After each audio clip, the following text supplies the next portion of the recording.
మాదాపూర్లోని N convention కూల్చివేతపై Hydraa commissioner Ranganath వివరణ ఇచ్చారు. తుమ్మిడికుంటలోని అనధికార నిర్మాణాల్లో ఎన్ కన్వెన్షన్ 1 అని చెప్పుకొచ్చారు. ఇక చెరువులోని FTL ఎకరా 12 కుంటలు, బఫర్ జోన్ పరిధిలోని 2 ఎకరాల 18 కుంటల్లో ఎన్ కన్వెన్షన్ నిర్మించారన్నారు.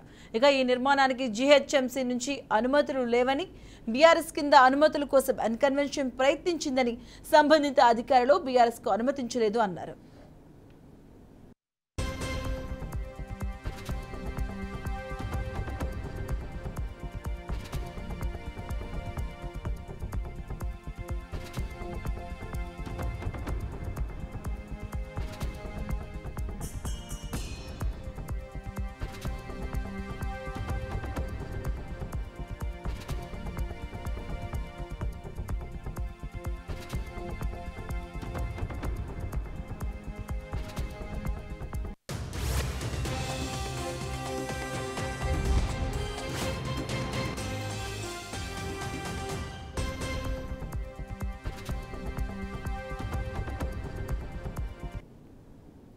తుమ్మిడికుంటపై 2014లో HMDA నోటిఫికేషన్ ఇచ్చింది.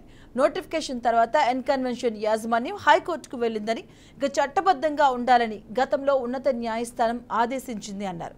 2017లో FTL సర్వే నివేదికపై కేసు పెండింగ్లో ఉందని, ఎన్ కన్వెన్షన్కు సంబంధించి ఇప్పటి వరకు ఏ కోర్టు స్టే ఇవ్వలేదని, FTL బఫర్ జోన్కు సంబంధించి ఎన్ కన్వెన్షన్ తప్పుదోవ పట్టించింది అన్నారు. ఇక తప్పుదోవ పట్టించి వాణిజ్య కార్యక్రమాలు సాగించింది అని రంగనాథ్ వివరించారు.